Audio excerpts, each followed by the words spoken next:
Yes.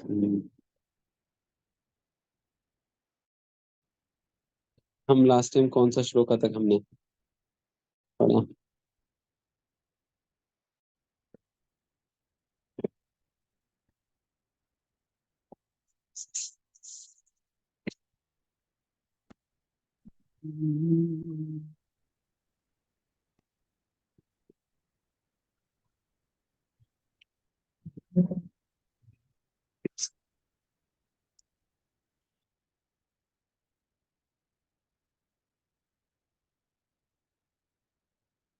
बस 12वां श्लोक पढ़कर हम अगले श्लोक पे चलते हैं।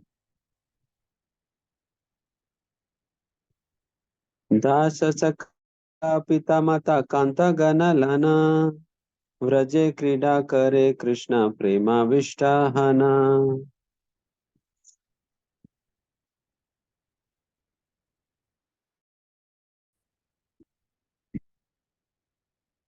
Absorbed in such transcendental love, Lord Sri Krishna enjoys in Vraja with his devoted servants, friends, parents, and conjugal lovers. The descent of Sri Krishna, the absolute personality God, is very purposeful. In the Bhagavad Gita, it is said that one who knows the truth about Sri Krishna's descent and his various activities at once liberated and does not have to fall again to the existence of birth and death after he leaves his present material body. In other words, one who actually understands Krishna makes his life perfect. Imperfect life is realized in material existence. In 5 different relationships we share with everyone in the material world: neutrality, servitorship, friendship, parental love, and amorous love between husband and wife or lover and beloved. These 5 enjoyable relationships with the material world are perverted reflections of relationships with the absolute personality of Godhead in the transcendental nature. That absolute personality, Sri Krishna, descends to revive the 5 eternally existing relationships. Thus, he manifests his transcendent pastimes in Vraja so that people may be attracted into that sphere of activities and leave aside the imitation relationships with the mundane. Then, after fully exhibiting all such activities, the Lord disappears.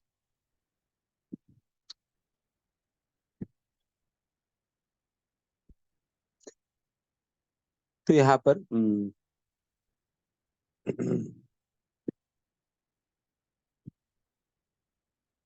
प्रेम आविष्ट कृष्ण, कृष्ण प्रेम आविष्ट, मतलब कृष्ण प्रेम में तल्लीन होकर भगवान श्री कृष्ण व्रज धाम में ये 5 प्रकार के रसों का आस्वादन करते हैं। शांत, दास्य, सख्य, वात्सल्य और माधुर्य, ये 5 रसों का आस्वादन करते हैं। इन प्रपंच तात्पर्य के अंतर्गत यहाँ पर बता रहे हैं कि भगवान श्री कृष्ण के प्राकट्य के जो उद्देश्य जो होता है, उसके अंतर्गत ये भी एक कारण है कि भगवान श्री कृष्ण इन 5 रसों को रिवाइव करने के लिए आते हैं। जो 5 एटर्नल रसा जो हम अनुभव करते, अनुभूति करते भगवान श्री कृष्ण की संगत में, तो उन एटर्नल रसास को रिवाइव करने के लिए भगवान आते हैं। हालांकि अभी भी हम भौतिक दुनिया में रहते हुए भी इन 5 रसों का हम 5 रसों को हम अनुभव करते हैं अपने भौतिक संबंधों के बीच में।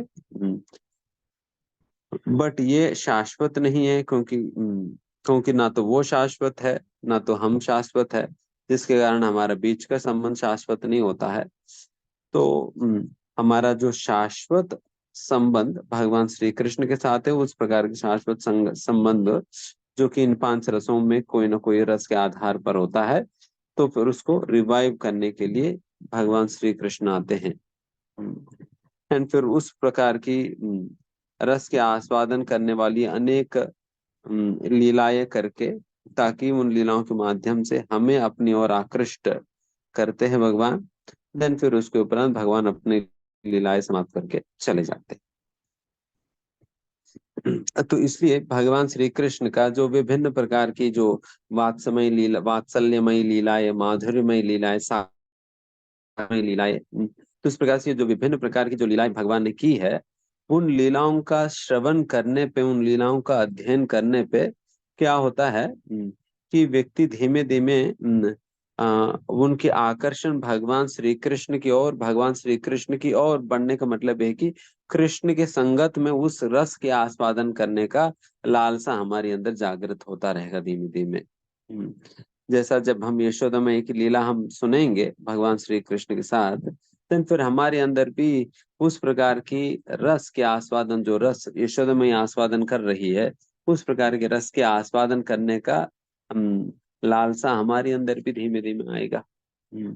तो उस प्रकार की इच्छा हमारे अंदर जागृत करते हुए हमारे आकर्षण कृष्ण की ओर आगे बढ़ाने के लिए भगवान इस प्रकार की लीलाएं अनेक अनेक रसों में करते हैं।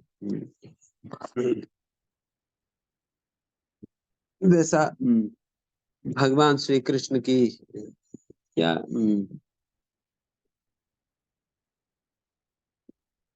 या राधा रानी का ही अनेक शक्तियों में से एक लीला शक्ति भी एक है। लीला शक्ति है, और लीला शक्ति का दो विभाग होता है। एक विभाग के अंतर्गत एक विभाग संभालती है श्रीमती वृंदा देवी, एंड दूसरा विभाग संभालने वाले हैं योग माया देवी। एंड वृंदा देवी ये सारे माधुर्य रसमयी लीलाओं का अरेंजमेंट और उसकी प्लानिंग इत्यादि वृंदा देवी करती है, सारे माधुर्य रस की लीलाओं की। एंड बाकी अन्य चार रसों की लीलाओं का सारा अरेंजमेंट योग माया करती है। तो इस प्रकार से भगवान श्री कृष्ण की लीलाओं के अंतर्गत इन पांच प्रमुख रसों का आस्वादन होता है, जिसके अंतर्गत माधुर्य रस की अरेंजमेंट वृंदा देवी देखती है, फिर बाकी अन्य रसों की अरेंजमेंट योग माया देवी देखती है।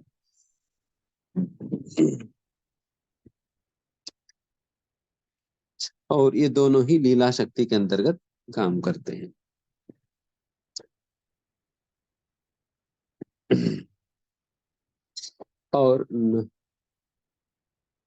और ये सारे अरेंजमेंट्स यहाँ पर करके इतना कुछ करने का क्या जरूरत पड़ रही है? ये सारा करने का यही मुख्य उद्देश्य है कि हम जैसा बद्ध जीवों को आकृष्ट करने का यही मूल उद्देश्य है, ताकि जब हम इन लीलाओं को हम सुनेंगे तो आकर्षण होगा। बट समस्या है कि हम सुनते ही नहीं। भगवान बेचारी इतना प्लान वैन बनाकर सारा लीलाएं करके गया, फिर उसके बाद व्यासदेव को भेजा। ये लोग इन लोगों को तो ध्यान में तो नहीं आएगा, आप लिखित पूर्वक आप प्रस्तुत कर देना। देन फिर व्यासदेव आकर सारा उन सारा चीजों लीलाओं को लिख भी दिया, एंड फिर प्रभुपाद जी आकर उसको पूरा अनुवाद भी कर दिया। बट फिर भी समस्या कहाँ पर आ रहे हैं हम लोग? ऐसा क्या कहा जाए कि ढीठ है कि तब भी हम पकड़ में नहीं आ रहे, तब भी पकड़ में नहीं आ रहे कि आप लीला कर लो, आप लिख भी लेना और ट्रांसलेट भी कर लेना, बट हमने ठान लिया कि इस बार तो जाना ही नहीं है, इस बार तो बहुत दम जाना ही नहीं है, इस बार हमें तो फिर पढ़ेंगे नहीं या सुनेंगे नहीं, तो फिर कहाँ आकर्षण होगा? कहाँ आकर्षण होगा फिर आखिर? तो इसलिए यहाँ पर ये बात कहा जा रहा है। ठीक है, तो फिर हम आगे बढ़ते नेक्स्ट श्लोका पे।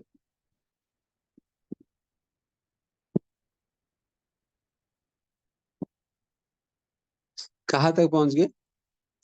25th?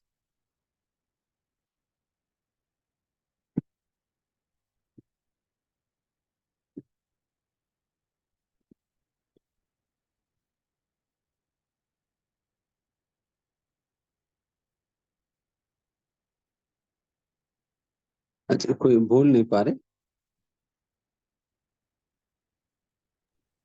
हरे कृष्णा प्रभु जी, 21 ऑनवर्ड्स करना है, मतलब 21 करना है, 20 तक हो गया था। अच्छा, 21 आपने न कैले धर्म सिखाना नाय, अपने न कैले धर्म सिखाना न आया, यही त सिद्धांत गीता भागवते गाया।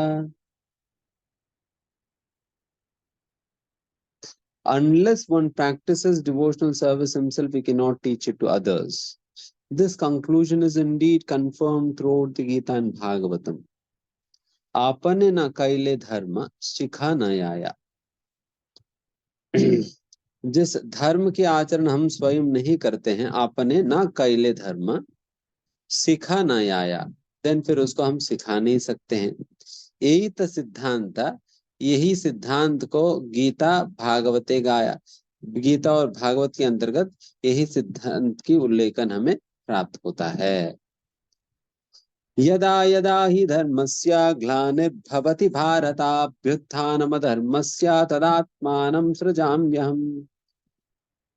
Whenever and wherever there is a decline in religious practice or the descendant of Bharata and a predominant rise of a religion, at that time I descend myself.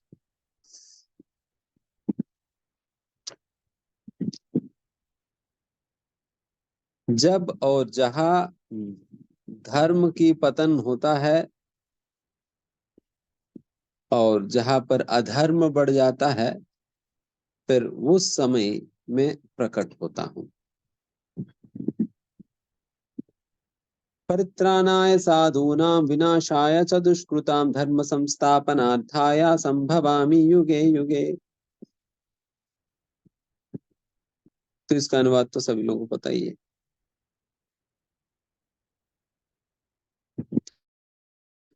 उत्सिदेयुर्मे लोका न कुर्याम कर्म चेदहम शंकरस्य च कर्तास्याम उपहन्यामि मा प्रजाः। If I did not show the proper principles of religion, all these worlds would fall into ruin. I would be the cause of unwanted population and would spoil all these living beings. अगर मैं सही प्रकार की उदाहरण धर्म की सही प्रकार की उदाहरण प्रस्तुत ना करूं, देन फिर मेरे कारण से सारे जगत जो है वो जगत की पतन होगा एंड इस प्रकार की अवांछित संतान की उत्पत्ति का मैं ही कारण बनूंगा और इस प्रकार से सारा जगत को नाश करने वाला मैं ही रहूंगा। इसलिए यद्यदाचरति श्रेष्ठ तत्तद एवेतरो जनः स यत् प्रमाणं कुरुते लोकस्तद अनुवर्तते। जो भी श्रेष्ठ लोग अपना आचरण में प्रस्तुत करते हैं, तो वही साधारण जनता उसका अनुसरण करेगी।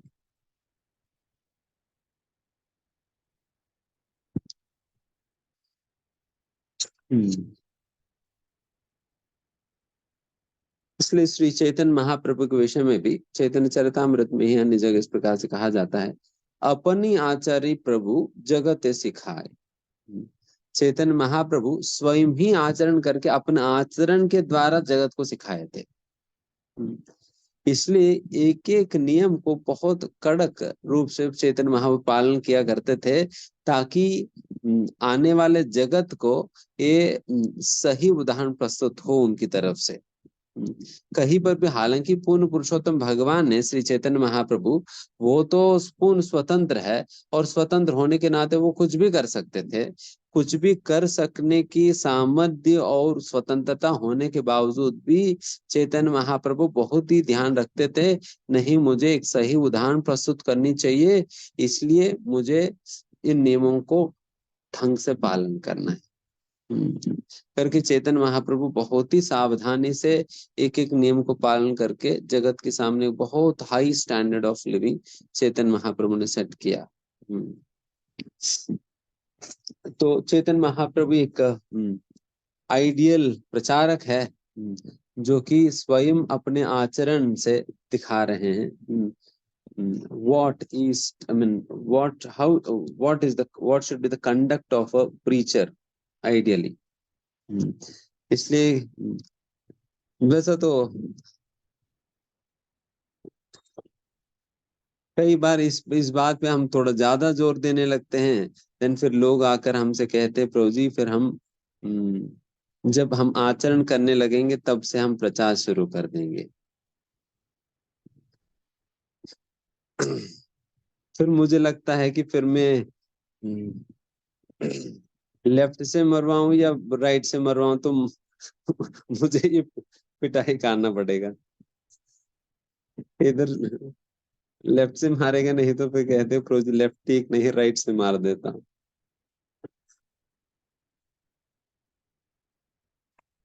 अगर इस बात पे ज्यादा ज्यादा जोर दे फिर लोग कहते फिर फौजी फिर प्रचार बाद में करते, पहले कर हम खुद अपना उद्धार कर लेते हैं, बस भगवत धाम जाने के रास्ते में खड़े तो हो जाए, फिर उसके बाद प्रचार करने निकलेंगे। हम्म, अगर लाइट रखे तो देन फिर स्टैंडर्ड से उड़ा देंगे। तो इसलिए दोनों के बीच में एक प्रॉपर बैलेंस हमें बना कर रखना है, प्रॉपर बैलेंस बना कर रखना है। प्रॉपर बैलेंस बनाने का मतलब ये है, जब हम साधना, स्वास्थ्य, साधना, सेवा, संबंध, इन सारा चीजों को ध्यान रखते हुए इन चीजों को बैलेंस करते हुए चलना है, बैलेंस करते हुए चलना है।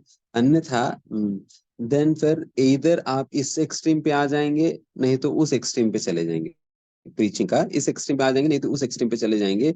इसलिए जो चार चीजों को बैलेंस करके चलेगा, देन फिर ये जो प्रिंसिपल अभी बता रहे हैं, आचार और प्रचार दोनों को बैलेंस कर पाएगा।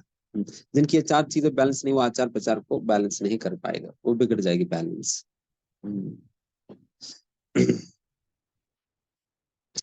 इसलिए उस दिन में मैं जो टॉक में समझा रहा था ना, कि how important it is to be always, to be conscious that service is not happening by my endeavor, में मेरी अपनी प्रयासों की वजह से ये सेवा नहीं हो रहा, ये भगवान की कृपा से किस प्रकार से संपन्न हो रहे हैं, इसको एक्सपीरियंस करना इम्पोर्टेंट है। बिकॉज फिलोसफी के हिसाब से सभी लोगों को पता है, इसलिए जब भी पूछा जाए, प्रभु जी बस मतलब आपकी कृपा से हो पा रहे, प्रभु जी महाराज की कृपा से हो पा रहे, फिर कह देंगे, but they do not feel it from with in, they not feel it. ये कैसे पता चल जाएगी ना, ये तब पता चल जाएगी when we become too attached, when we become too attached, then फिर पता चल जाएगी यार, ये अच्छा ये अगर आप मानने लगे कि ये बच्चे मेरे हैं या ये लोग मेरे हैं, और या ये इस प्रकार से उस प्रकार से, देन फिर that means you becoming attached. तो क्योंकि अटैचमेंट डेवलप कैसे हो रहे हैं, attachment develops with investment, attachment develops with investment. When you think that you are the only person investing in him, then you feel that you I mean you begin to own him. जब आपको लगता है कि मैं ही तो invest कर रहा हूँ इनमें, देन फिर आपको लगता है ये तो मेरा आदमी है।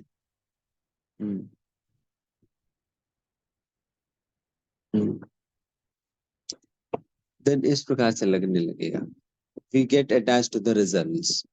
this जब हम attached, when we get attached to the results, be it be any service, preaching हो, fund collection हो, कुछ भी हो, अगर result से हम attach हो गया, तो इसका मतलब यही हुआ कि हम we are not conscious that Krishna and Guru is acting through me.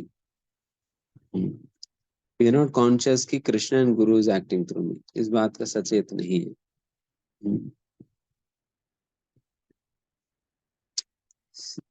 तो इसलिए हमें प्रचारक होने के नाते हमेशा इस बात को जब व्यक्ति ध्यान में रखता है ना, क्यों इस बात को ध्यान में रखने पे क्या रिलेशन अभी इस वाले श्लोका से, कि इस बात को जो व्यक्ति ध्यान में रखता है, व्हेन ही अंडरस्टैंड्स दैट, जब उनको लगता है कि सब कुछ ही मेरे ऊपर निर्भर है, मैं ही करता धरता हूँ, मैं ही करने वाला हूँ, देन फिर उनको लगता है कि कोई बात नहीं, साधना बाद में कर लेंगे, संबंध बाद में देख लेंगे, ये बाद में देख लेंगे, पहले प्रचार हो जाए, पहले सेवा हो जाए, देन इसी में लगे रहेंगे, इसी में लगे रह जाएंगे।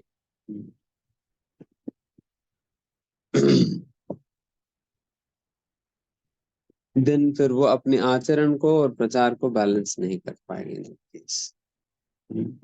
आचरण को प्रचार को बैलेंस नहीं कर पाएगा, because he is not able to give time for himself as well, अपने लिए समय नहीं निकाल पा रहे। तो इस प्रकार से हमें प्रॉपरली बैलेंस करके चलना चाहिए ताकि ये सारी चीजें बैलेंस हो सके।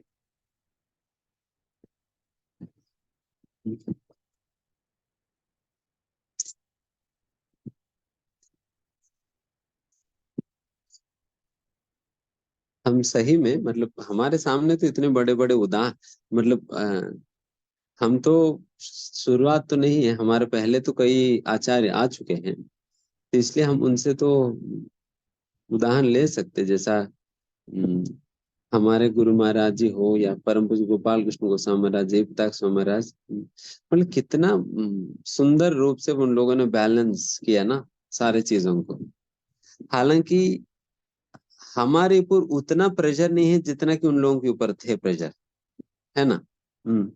उन लोगों के ऊपर ज्यादा प्रेशर था बिकॉज उन लोगों को पूरा मतलब बिल्कुल नया नया सारा चीजों को खड़ा करना था। हमारे लिए तो सारा बना बना हुआ है। हम्म। हमारे लिए तो सारा बना बना हुआ है, इसलिए हमारे लिए उतना सारा कष्ट नहीं है, उतना सारा मुश्किल नहीं जितना कि उन लोगों के सामने था। बट फिर भी वो लोग कैसे सुंदर प्रकार से किए थे। हम्म। कैसे कितना सुंदर प्रकार से उन लोगों ने बैलेंस किया। देखिए गोपाल कृष्ण गोस्वामी महाराज मैं उस दिन देख रहा था कि मतलब उनका वीडियो देख रहा था कि मतलब कि वो एवरी डे डीटी वर्शिप भी करते थे, मतलब ऑल्टर में, टेम्पल ऑल्टर में भी डीटी वर्शिप करेंगे, अपना पर्सनल डीटीज का भी डीटी वर्शिप कर लेंगे, एंड फिर प्रभुपाद जी के बुक्स भी पढ़ लेंगे, मैनेजमेंट भी कर लेंगे, ये भी कर लेंगे, वो भी कर लेंगे, एंड डिवोटी केयर भी। बाप रे बाप क्या डिवोटी केयर है महाराज जी का।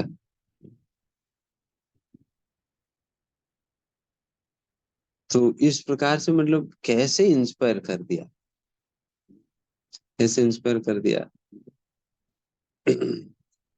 तो इस प्रकार से जयप्रताप स्वामी महाराज जी इतना कुछ करते हुए आराम से भक्ति वैभव, भक्ति वेदांत, भक्ति सार्वभौम करे जा रहे हैं, सर्टिफिकेट सर्टिफिकेट पे सर्टिफिकेट लेते जा रहे हैं महाराज जी। हम्म। और है तो एक दो, हम तो ज्यादा से ज्यादा एक भक्त वृक्षा, दो भक्त वृक्षा संभाल लेते हैं, बट महाराज जी 60,000 शिष्यों को संभाल रहे हैं, 60,000 शिष्यों को संभाल रहे हैं।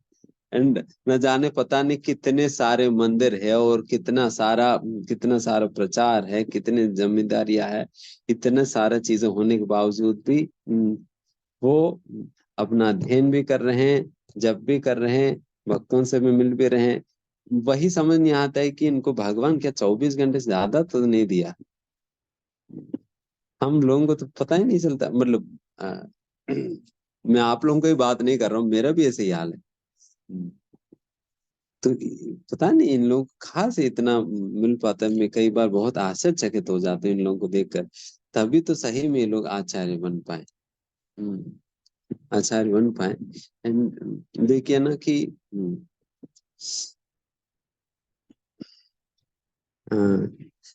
जब हम इस प्रकार से अब हमारे आचरण और अब हमारी साधना बहुत स्ट्रांग रहता है, देन हम किसी को डेलीगेट करने पे वो इंस्पायर्ड फील करता है करने के लिए। हम कई बार लोग ऐसे भी कंप्लेन करते, प्रभु जी क्या करूं, मुझे ये करना पड़ता है, कोई करता ही नहीं। हम्म, किसी को हम सेवा देते तो है, आप कहते रहते कि डेलीगेट करो डेलीगेट करो, हम डेलीगेट भी तो कर लेते हैं, बट कोई करता ही नहीं, तो फिर मुझे ही उतरना पड़ता है ग्राउंड पे। तो फिर इनको बारंबार कहने की वजह मुझे लगता है खुद ही कर ले। हम्म, खुद ही कर ले, तो इसलिए मैं उधर जाता हूँ, इसलिए फिर सारा चौपट हो जा रहे। तो क्या करूं। हम्म, कोई बात नहीं सुनता मेरी। तो ये प्रॉब्लम तब आता है जब आचार और प्रचार के बैलेंस बिगड़ जाता है। हम्म, आचार और प्रचार की बैलेंस जब बिगड़ जाता है, तब ये वाली प्रॉब्लम होता है, आपकी बात कोई नहीं सुनेगा। आप खूब प्रचार कर लेंगे, बट आपकी बात सुनने वाला कोई नहीं होगा। बिकॉज वो वो इंस्पिरेशन हम दे नहीं पाएंगे, उस प्रकार से इंस्पायर नहीं कर पाएंगे।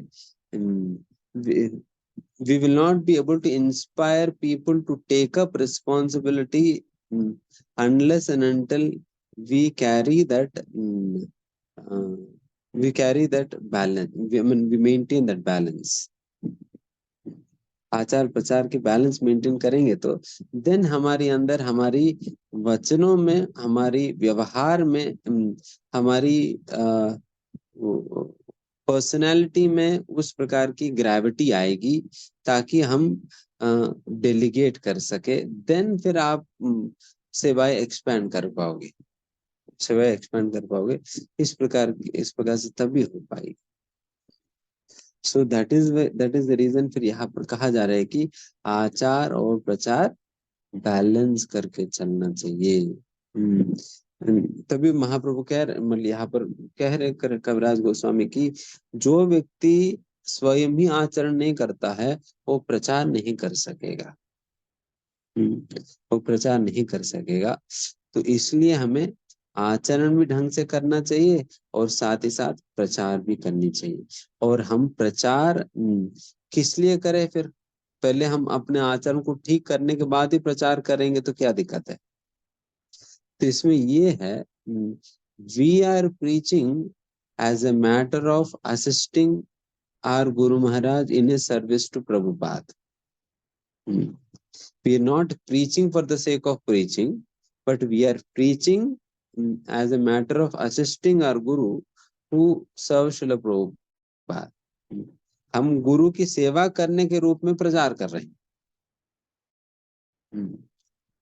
हम वास्तविकता में हम प्रचार करने के लिए तो दया चाहिए। सबसे पहले तो दया तो अपने पे कर ले।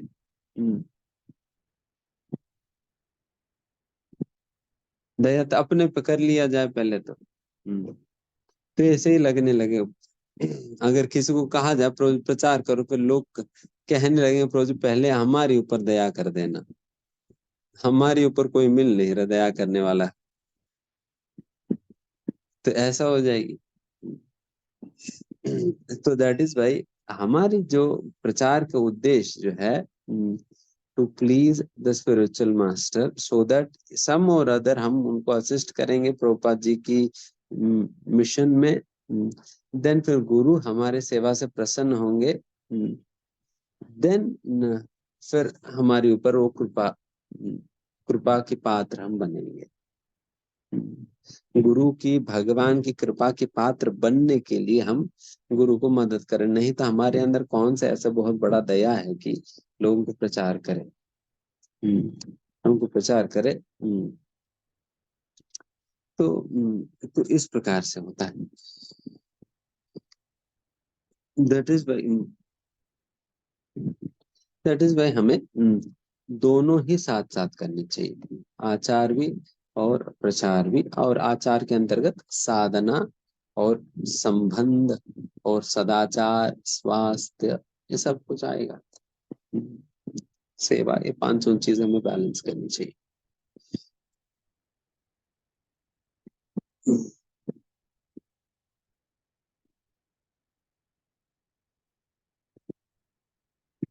एंड इसलिए a person who believes in this principle, that actually things are working for him because of spiritual strength, not because of his material ability. जब किसी को ये बात पता होता है ना कि जो भी हो पा रहे हैं वो आध्यात्मिक शक्ति की वजह से हो पा रहे हैं, ना कि भौतिक क्षमता के आधार पे, देन फिर वो क्या करेगा ना, जब भी उनको कुछ बड़ा जिम्मेदारी मिलता है, what will he do? He will strengthen his muscles by increasing his practice.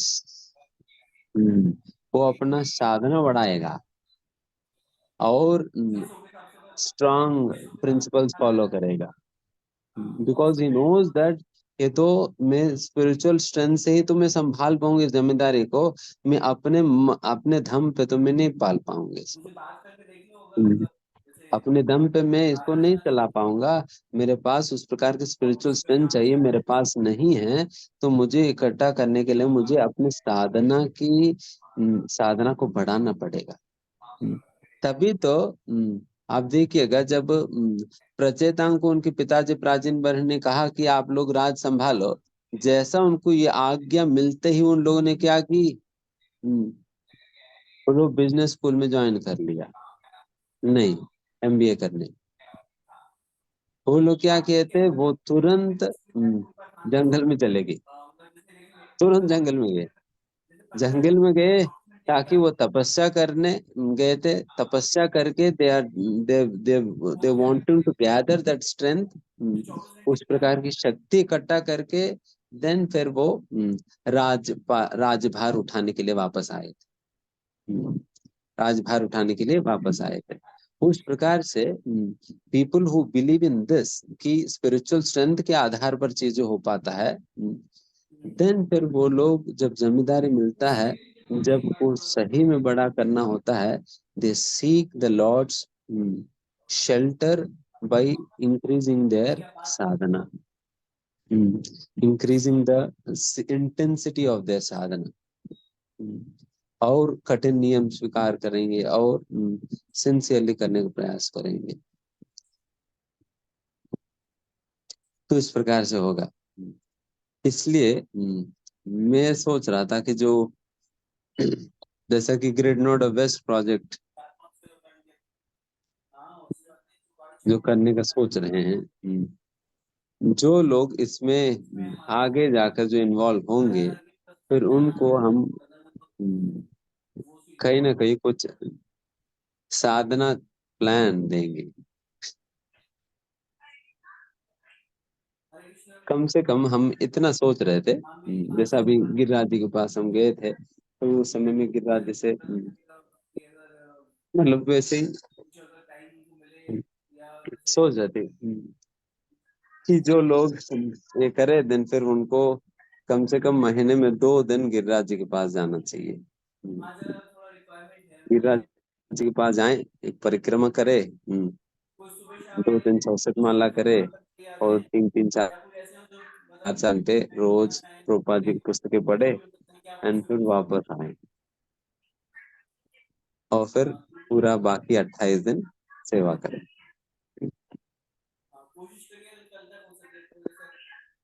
तो ऐसा करने पे देन फिर उनको ताकत मिल जाएगी, ताकत मिल जाएगी। फिर बाकी 28 दिन खूब अच्छे तरीके से भगवान की सेवा करेंगे। फिर उसके बाद गया, फिर 2 दिन खूब अच्छे से वो परिक्रमा की, प्रभुपाद जी बुक्स पढ़ा, माला की, फिर वापस आए। तो उस प्रकार से करे तभी जाकर कुछ कर पाएंगे, नहीं तो हरी बोल नहीं होगा।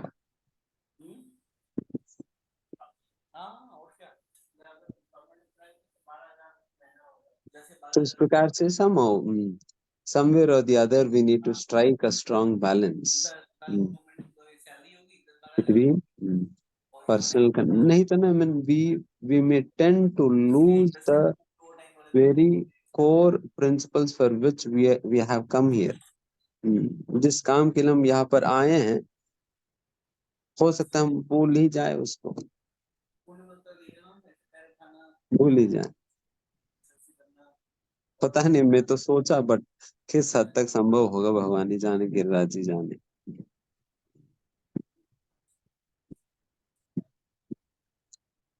तो उस प्रकार से करना होगा। सो जस्ट मैं आप लोगों को बता रहा हूँ कि जो इस सिद्धांत के अनुसार चलता है, वो I mean how does he think, और मतलब उनकी थिंकिंग प्रोसेस कैसे होगा करके, जो भगवान के ऊपर निर्भर है, जो सही में भगवान की कृपा को देख पाता है, और जो सही में भगवान के आश्रय में रहकर सेवा करता है, तो फिर वो ऐसे ही सोचते हैं, ऐसे ही सोचना चाहिए, ऐसे ही सोचना चाहिए। नहीं, ये बात तब से मैं सोचने लगा कि जब मैं प्रभुपाद जी के एक लेटर पढ़ा, प्रभुपाद जी की लेटर पढ़ा, प्रभुपाद जी ने लेटर लिखा, एक टेम्पल प्रेसिडेंट को लिखा कि प्रभुपाद जी ने लिखा कि मंदिर में जो भी आए, हम्म, उनके लिए उनको प्रसाद खिलाना। आप पैसे के लिए मत सोचो, पैसा अपने आप आएगी, पहले आप खिलाओ, आप खिलाओ। तुम्हें क्या लगता है तुम सभी लोगों को खिला रहे हो? नहीं, भगवान खिला रहे हैं। प्रभुपाद जी उसमें लेटर में डांट दे रहे हैं। तुम्हें क्या लगता है तुम खिला रहे हो? नहीं, भगवान खिला रहे हैं। भगवान तो इतने धनी है, भगवान कितने भी लोगों को खिला सकते हैं, तो भगवान की ओर से तुम खिलाओ। खिलाओ, देन फिर जो पैसा है वो आएगा। वो आएगा ही। तो आप लोग शुरू करो करके, देन फिर प्रॉपर बहुत स्ट्रांगली उसमें। वैसे डेफिनेटली उस समय तो हमारे मंदिर में कितने आते थे। अगर जब जुहू मंदिर की शुरुआत में, जब जुहू की टेम्पल प्रेसिडेंट ने प्रभुपाद जी को लेटर लिखा, प्रभुपाद जी आज संडे का दिन हमारा मंदिर में 60 लोग दर्शन करने आए थे। देन प्रभुपाद जी बहुत प्रसन्न होकर उल्टा लिखे, अरे इतना बड़ा नंबर में हमारा मंदिर में दर्शनार्थी आए हैं, 60 लोग, मतलब बिल्कुल रिकॉर्ड ब्रेक है।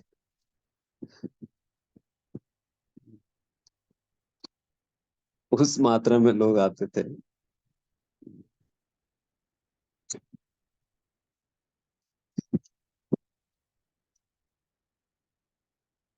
तो इस प्रकार से तब से ही मेरी इच्छा था कि मंदिर में निरंतर प्रसाद बंटे। तभी मैंने मैनेजमेंट से कहा कि मतलब हमें कुछ भी करके प्रसाद बांटना चाहिए। तो फिर ये खिचड़ी वाला प्रसाद शुरू किए थे, दिन भर बांटने का। And पहले तो मतलब, फिर उसके बाद वो अपने आप फंड भी अरेंज होने लगा। तो हो रहा है, तो अच्छा है। तो बेसिकली वही कि मैं,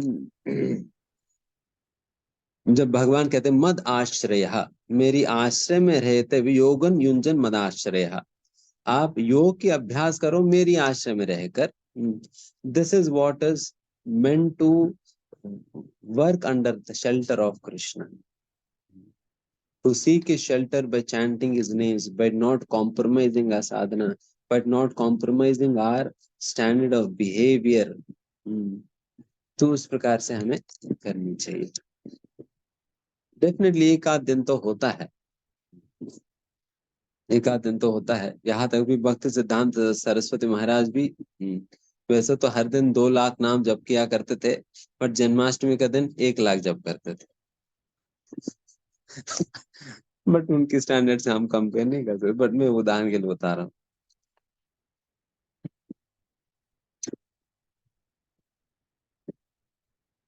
वैसे ठीक है, नेक्स्ट श्लोक पढ़ते हैं। युग धर्म प्रवर्तन, युग धर्म प्रवर्तन हया हम, युग धर्म प्रवर्तन हया हम सहायते, आमा बिना अन्य नारे व्रज प्रेम दीते।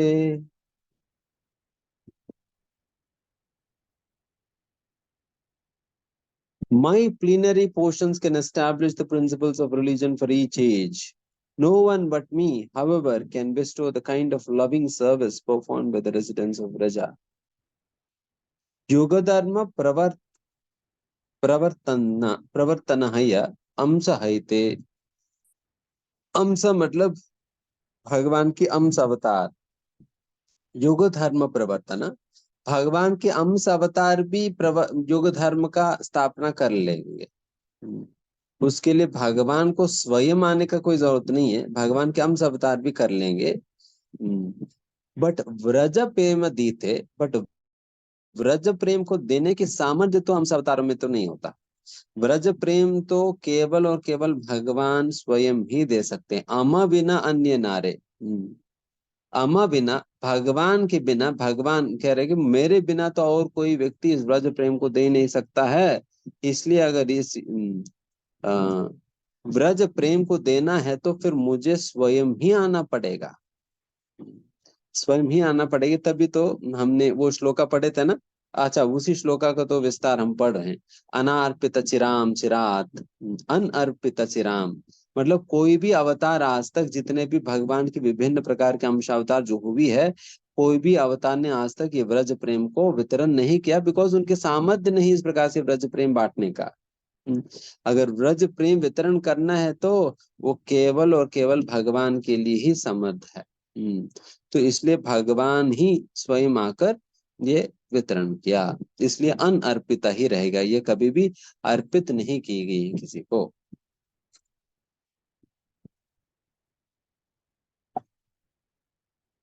संत्वावतार बहवा पंकज नाभस्य सर्वतो भद्र, सर्वतो भद्र कृष्णादन्य को वा लताश्व अपि प्रेमधो भवति। संत्ववतार बहव पंकजनाभस्य सर्वतो भद्रा कृष्णादन्यको वा लतास्व अपि प्रेमोदो भवति।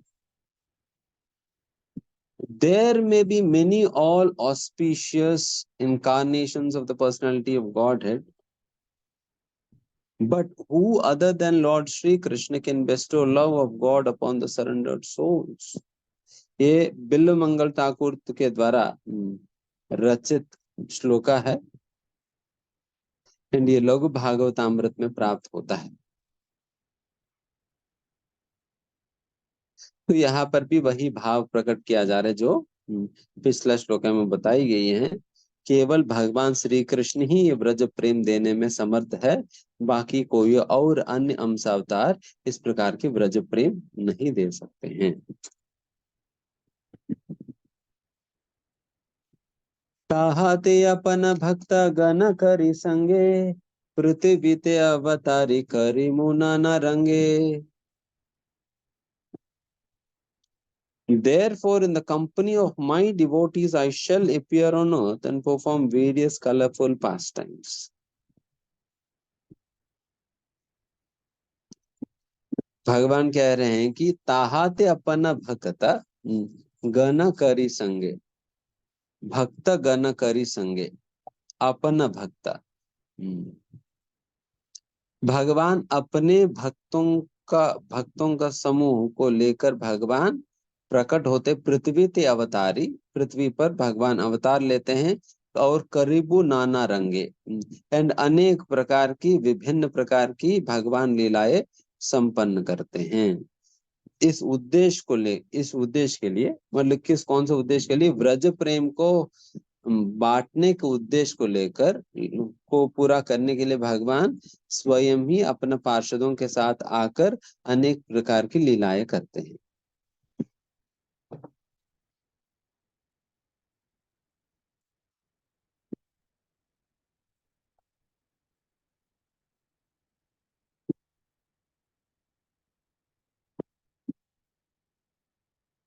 तो यहाँ से हम समझ सकते हैं कि ये सारा लीलाएं करने का मूल उद्देश्य ही क्या है।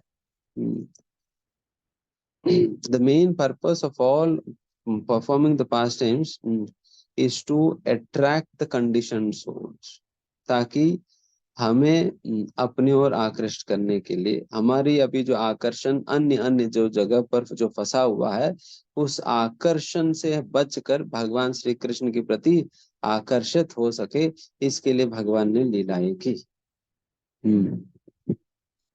भगवान ने लीलाएं की।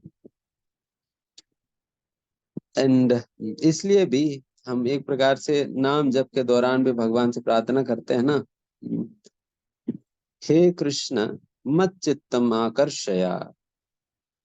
ये नाम जप के दौरान ये एक प्रार्थना है, मत चित्तम आकर्षया। हे श्री कृष्ण, हमारे आपसे यही प्रार्थना है, आप हमारी चित्त को अपनी ओर आकर्षित करिए। तो इस प्रकार से प्रार्थना किया जाता है, मत चित्तम आकर्षया। Now we are attracted to many other things in the world. अनेक अनेक चीजों से हम आकर्षित होते हैं अभी के समय पर।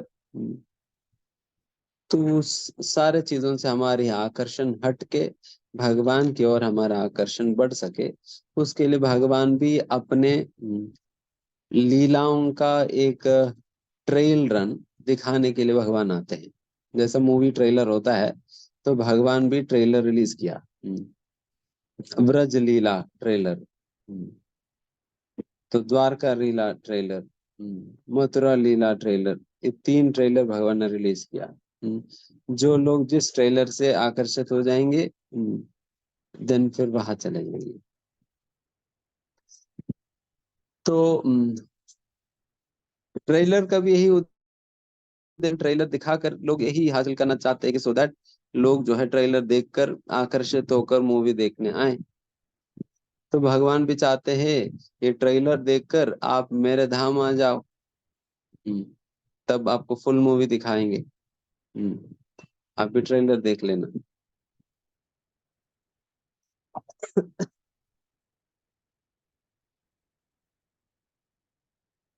जो हम जैसा बद्ध जीव का आकर्षित करने के लिए, एंड दूसरा मद भक्त विनोदार्थम, और अपने जो ऑलरेडी जो भक्त है उनको आनंद देने के लिए। तो इस उद्देश्य से भगवान प्रकट होकर ये सारा लीलाएं करते हैं।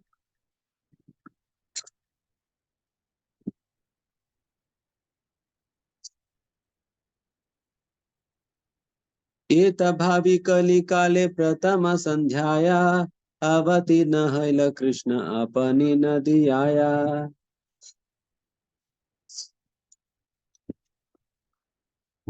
एतभावि, इस प्रकार से सोचते हुए पूर्ण पुरुषोत्तम भगवान श्री कृष्ण स्वयं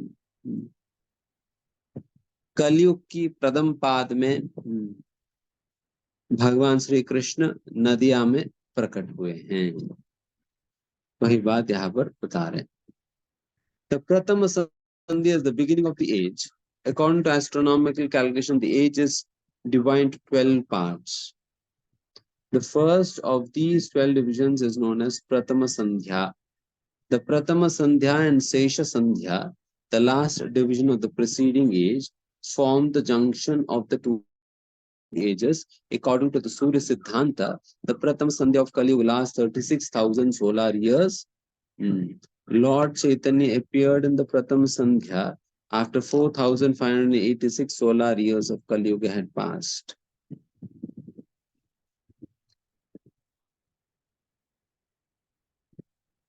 जैसे यहाँ पर प्रथम संध्याया जो शब्द उपयोग किया गया है, तो उसको उसका विवरण दे रहे यहाँ पर कृष्णदास कविराज गोस्वामी की। वैसा एक युग को 12 भागों में विभाजन किया जाता है, जिसके अंतर्गत प्रथम संध्याया ये पहला भाग होता है, एंड शेष संध्या ये कोई भी युग का आखिरी हिस्सा होता है। तो पिछले युग का जो शेष संध्या, मतलब द्वापर युग का जो शेष संध्या एंड कलयुग की जो प्रथम संध्या, ये दोनों मिलकर युग संधि कहा जाता है। युग संधि कहा जाता है, दोनों युगों का संधि है, इंटरसेक्शन है। एंड ये प्रथम संध्या कितना लंबा होता है? कलयुग के अंतर्गत 36,000 ईयर्स, 36,000 साल एक प्रथम संध्या होता है।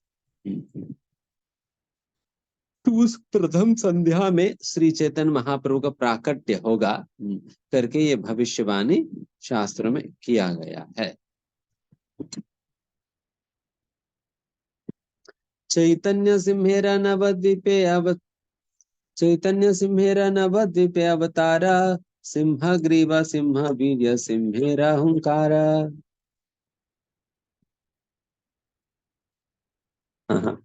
चैतन्य सिंह,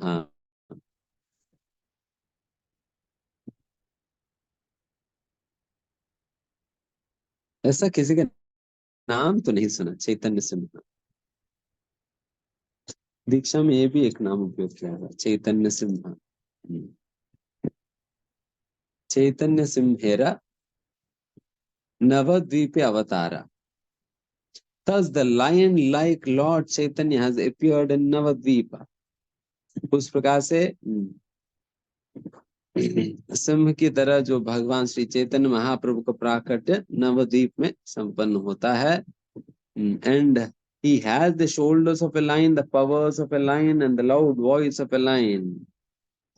फिर सिंह क्यों कहा जा रहा है, उसका विभिन्न कारण बताए जा रहे कि भगवान की बुझाएं भी सिंह की तरह होते हैं और उनका शक्ति भी सिंह की तरह होता है। एंड फिर भगवान का जो आवाज भी सिंह की तरह बहुत गंभीर होता है। सिंहेर हुंकारा।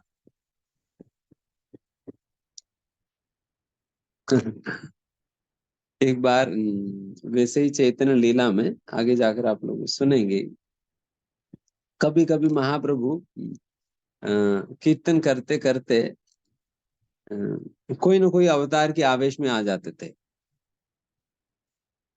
एक बार वैसे ही नरसिंह की आवेश में आ गए, नरसिंह के आवेश में आ गए एंड फिर बिल्कुल सड़क पे आ गए। फिर वहां पर जोर जोर से वो हुंकार करने लगे सिंह की तरह। देन फिर लोग सोचने, अरे ये क्या हो गया, क्या हो गया, क्या हो गया। तो एक बार तो वैसे ही चैतन्य महाप्रभु को वराह भगवान की आवेश हो गया। देन फिर उनकी तरह कार्य करने लगे। तो उस प्रकार से शै सिंह वसुक जीवेरा हृदय कंदरे कल्मषद्विरद नाशे याहार हुंकारे। May that lion be seated in the core of the heart of every living being. Thus, with his resounding roar, may he drive away one's elephantine voices.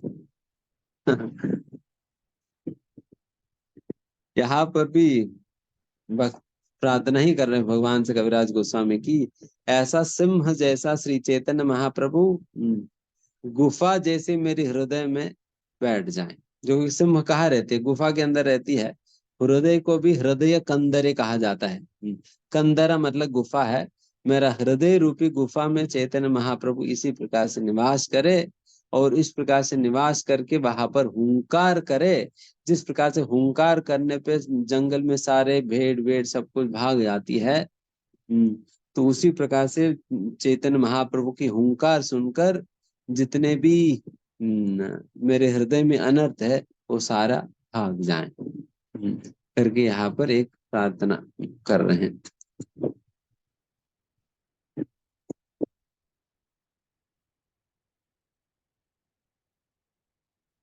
दुबृंदातुरार्थ पोषण धारणा कुशील धरिल प्रेम धिया त्रिभुवन।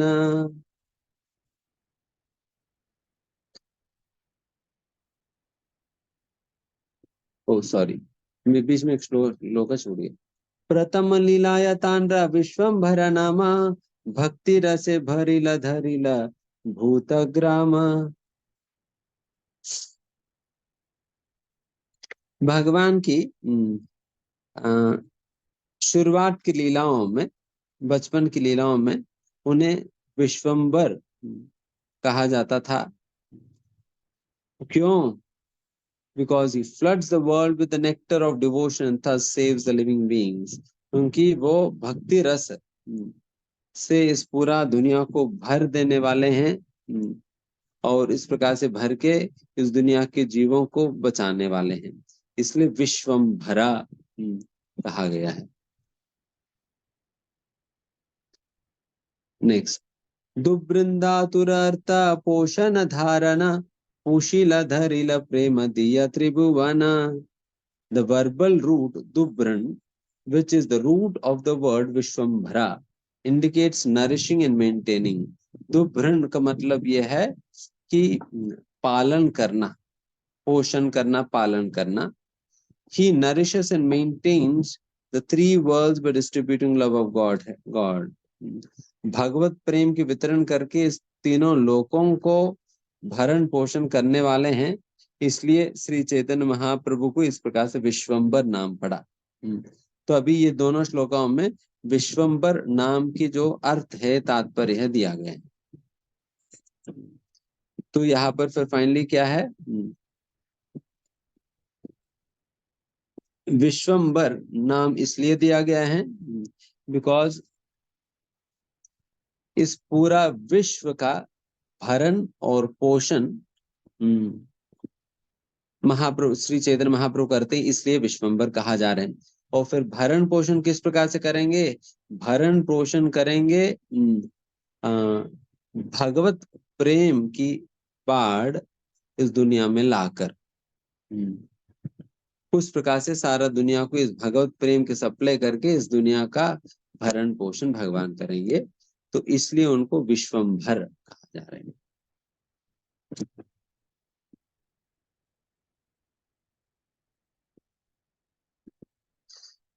ठीक है, यहाँ समाप्त करते हैं। किसी का प्रश्न है, कुछ कहना चाहते?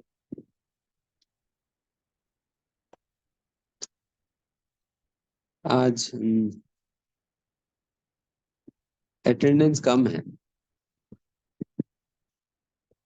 शायद आप लोग अपने अपने रिस्पेक्टिव लोगों को कहा नहीं कहा या याद दिलाया नहीं दिलाया, पता नहीं। यस माता जी। हरे कृष्णा प्रभु जी, जो आपने बताया कि भगवान ही भक्ति तो भगवान ही दे सकते हैं, इस पे मुझे स्मरण हुआ था जो हमारे यशोमती नंदन प्रभु जी थे, शिला प्रभुपाद डिसाइपल, जिन्होंने गुजरात में पूर्ण भक्ति का प्रचार किया था, बहुत से मंदिर बनवाए थे। तो उन्होंने एक लेक्चर में बोला था, वो वाला जो था ना कि पहले भगवान बुद्ध आए उसको खंडन करने के लिए, वो पशु हत्या के लिए, फिर उसके बाद में लेकिन उन्होंने वेदों का खंडन कर दिया था, फिर शंकराचार्य आए वेदों को पुनः स्थापित करने के लिए। लेकिन शंकराचार्य स्वयं महादेव जी होते हुए भी वो भक्ति नहीं कर पाए, मतलब भक्ति का प्रचार नहीं कर पाए। उसके लिए तो चैतन्य महाप्रभु को ही आना पड़ा, भगवान को ही आना पड़ा। यानी शिव जी के अंदर भी ऐसा सामर्थ्य, वो की परम वैष्णव है, उनके अंदर भी ऐसा सामर्थ्य नहीं है कि वो भक्ति दे पाए। गुड।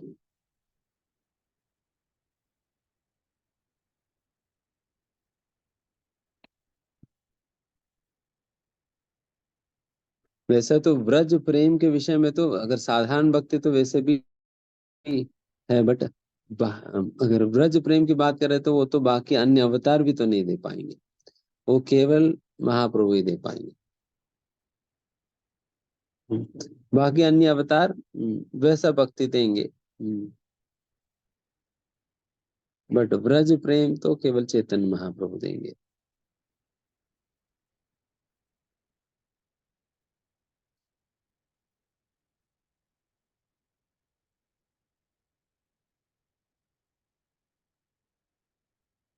जब ऐसा बातें सुनते फिर लगता है कि अरे तो जो जिसके विषय में यहाँ पे बात किया जाए ना, ब्रह्मादि दुर्लभ प्रेम कर बारे दान, महाप्रभु के विषय में कहा जाता है। ब्रह्म इत्यादि देवताओं को भी ये जो प्रेम चैतन्य महाप्रभु बांटते हैं ब्रज प्रेम, ये बहुत दुर्लभ है, उनको भी नहीं मिल पाता। बेचारे वो लोग भी अपने पात्र लेकर आते हैं, उनको भगा दिया जाता है, आप मतलब इस बार तो नहीं मिल पाए, बाद में आना करके। बट महाप्रभु हम लोगों को दे रहे हैं। तो आप सोचिए कि ब्रह्मा जी को रिजेक्ट करे और हमें मिल जाए, कितनी बड़ी बात है। ब्रह्मादि दुर्लभ प्रेम। तो बड़े बड़े देवी देवताओं को भी मिल नहीं पाता है जो हमें दिया जा रहे, बट समूह हम ले नहीं पा रहे हैं। आप देखिए उनको मिल नहीं पा रहे और हम ले नहीं पा रहे हैं, तो ये विडम्बना है। ओके।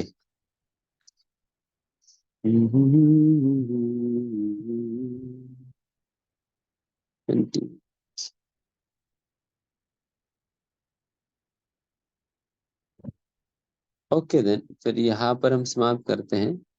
एंड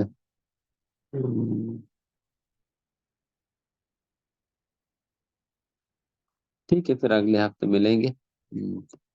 हरे कृष्ण। श्री प्रभुपाद की जय।